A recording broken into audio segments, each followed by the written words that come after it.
포이맨 칼럼 새 예루살렘과 워치만니.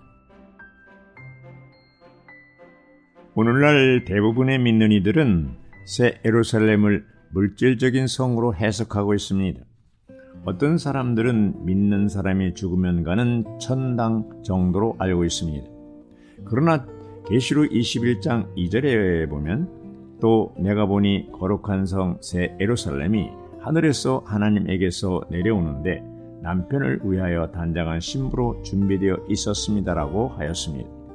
새 예루살렘 성이 물질로 된 성이라면 어찌 신부로 준비될 수 있겠습니까? 그리스도가 다시 오실 때 신부를 맞으러 오시는데 물질적인 성을 신부로 맞이한다는 것은 이치에 맞지 않습니다. 계시록을 푸는 열쇠는 계시록 1장 1절에 있습니다. 예수 그리스도의 계시입니다. 이 계시를 표징들을 통하여 알게 하셨습니다. 1절 후반부에 있는 표징이라는 단어는 계시록을 여는 열쇠입니다.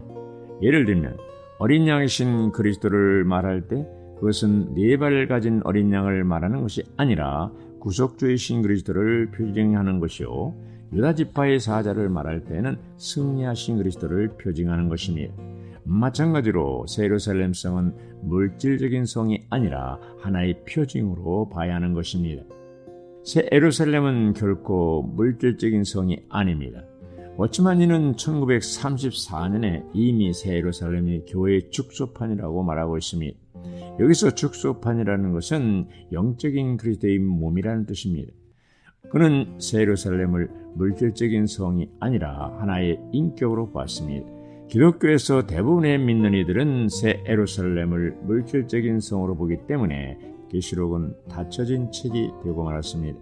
그래서 이 제목을 통하여 다시 한번 새 예루살렘에 대한 이상을 볼 수 있도록 하려는 것입니다. 오늘 제목은 새 예루살렘과 워치만니인데 이 내용은 워치만니 전집 22권 서문에 있는 것을 발췌한 것입니다.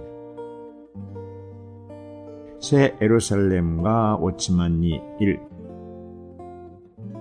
워치만니는 1934년 2월 19일에서 26일까지 상해의 성경 연구 집회에서 새 예루살렘이 하나님의 최종 목적이고 오늘날 각 도시에 있는 지방교회는 새 예루살렘의 축소판이라고 말했습니다. 하나님의 최종 목적은 교회로 예표된 새 예루살렘을 얻는 것입니다. 구약과 신약 곧 사복음서와 계시록에 기록된 하나님의 목적은 새 예루살렘을 얻는 것이고 교회를 위한 것입니다. 내가 강하게 말하거니와 오늘날 우리의 목표와 일과 생활이 주님이 얻고자 하시는 것을 위한 것이 아니라면 우리는 커다란 실패자입니다. 주님이 우리를 불쌍히 여기사 우리의 제한된 관념에서 벗어나 성경에 따른 그분의 목표 안으로 들어갈 수 있게 되기를 바랍니다. 교회는 하나님의 목적입니다. 주 예수님의 죽으심도 교회를 위한 것이며 성령의 임하심도 교회를 위한 것입니다. 에베소서에서는 그리스도께서 교회를 사랑하사 교회를 위하여 자신을 주셨다고 말합니다. 주님은 부활하사 모든 정사와 권세를 초월하여 만유에 계심으로 교회를 위하여 만유의 머리가 되셨습니다. 주님은 베드로가 고백한 반석 위에 교회를 세우시겠다고 말씀하셨습니다. 2000년 동안 성령의 역사는 모두 교회를 건축하기 위한 것이었습니다. 하나님이 사도들, 신원자들, 복음 전하는 자들, 목자와 교사들을 주신 것도 교회를 건축하기 위한 것입니다.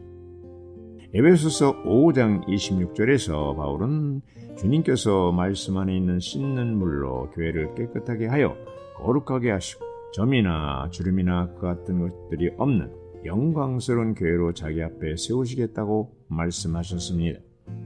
하나님의 최종 목적은 새 예루살렘을 얻으시는 것이지만 오늘날 그것을 대표하는 것이 바로 교회입니다.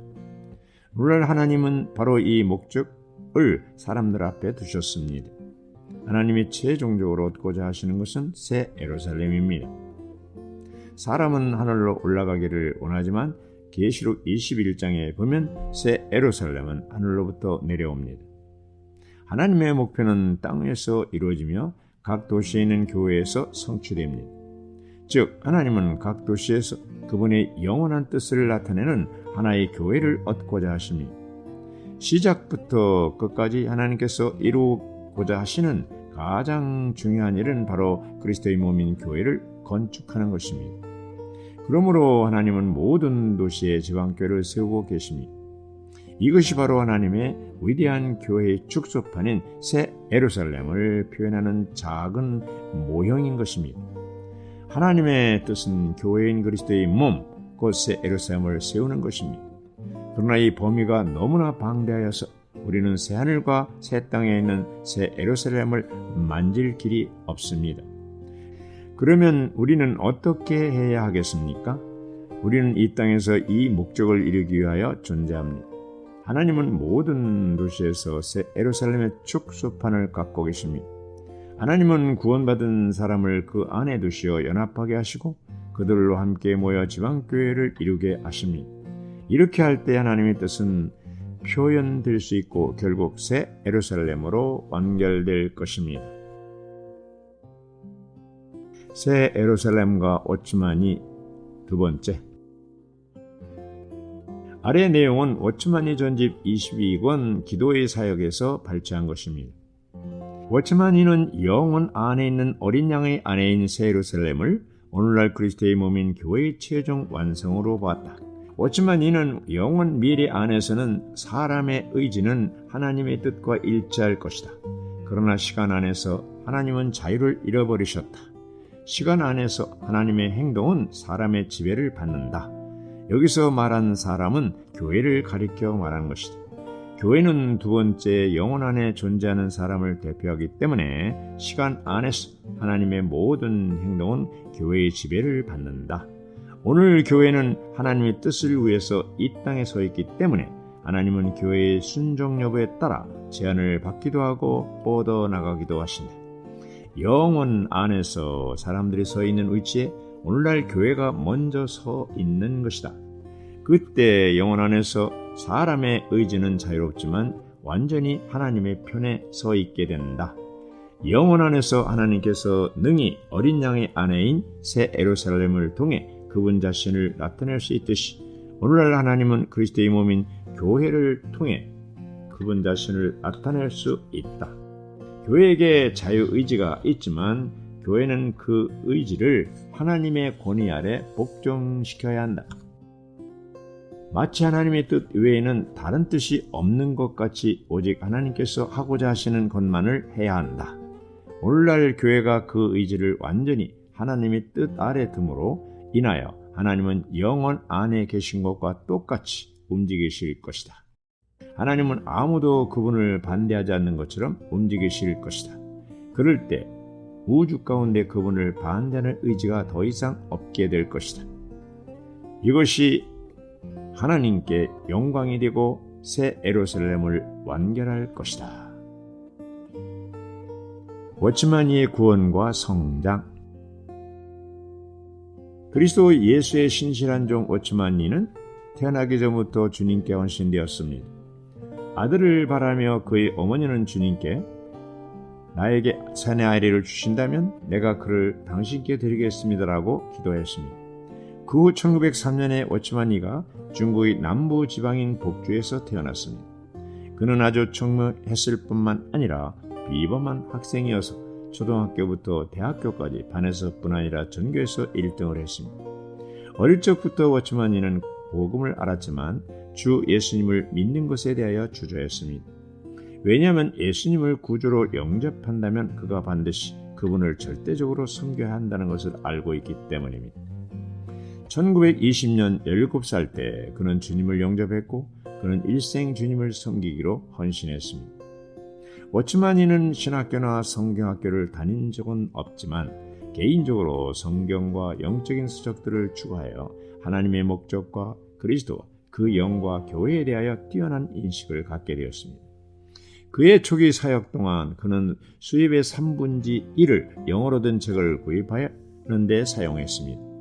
그는 바보 자매님의 도움을 받아 펜튼, 고벳, 펜버, 제시펜 루이스, 오스틴 스팍스, 존 넬슨 다비, 윌리엄 켈리, 맥킨토시와 같은 위대한 저자들의 책들을 쌓아보았습니다. 그는 서적을 고르게 이해하고 분별하고 기억하는 데 아주 뛰어난 은사가 있었습니다. 워츠만니는 그 당시까지 나온 영적인 서적들을 포함한 3,000여 권의 서적을 섭렵했고 그 책들의 중점이 무엇인지 찾아냈습니다. 워츠만니가 받은 계시와 위임. 워츠만 니는 영국 국교회 선교사인 M.E. 바보 자매로부터 그의 초기 그리스도인 시절에 영적인 도움을 많이 받았습니다. 바보 자매와의 교통을 통해서 그는 생명의 관점에서 성경을 보게 되었고 영적 서적들을 분별하게 되었습니다. 결국 그가 깨닫게 된 것은 그리스도인이 되는 것이 신성한 생명의 문제라는 것이었습니다. 사실상 그의 사역 전체는 일보다 생명을 더 주의하는 것을 배웠다고 간증할 수 있습니다.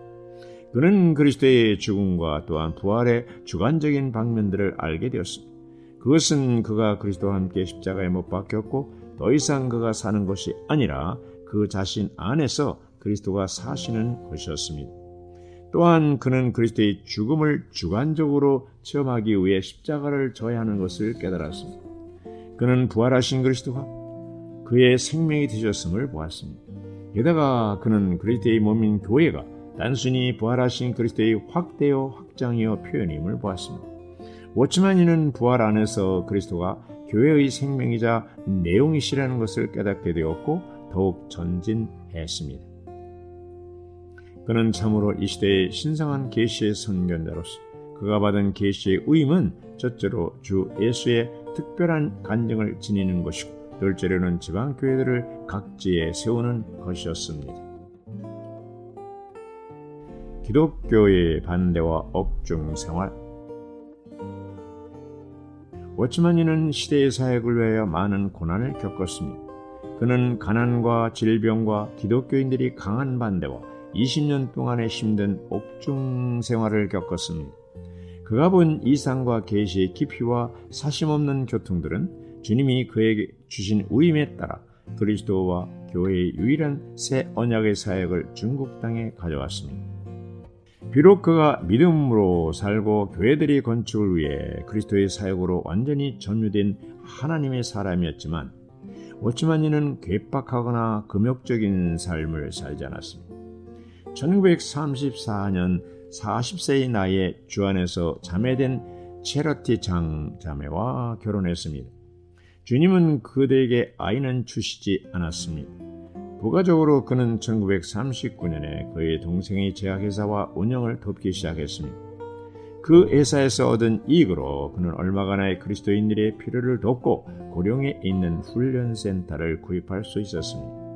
워츠만니는 초기 사역에서 위트니 스리라는 젊은 형제와 함께 20년간 사역했으며 위트니 스리는 그의 가장 가까운 동역자가 되었습니다. 1949년 공산당의 침공으로 워츠만니는 위트니 스리를 대만으로 보냈으며 그리스도와 교회에 관한 미 형제님의 사역을 계속하게 했습니다. 워츠만니 자신은 중국 대륙에 남아서 공산당으로부터 그분의 간증을 지키고 성도들이 벽이 되었습니다. 주님의 위임이 그에게 주어졌기 때문에 그는 중국을 떠나지 않았습니다.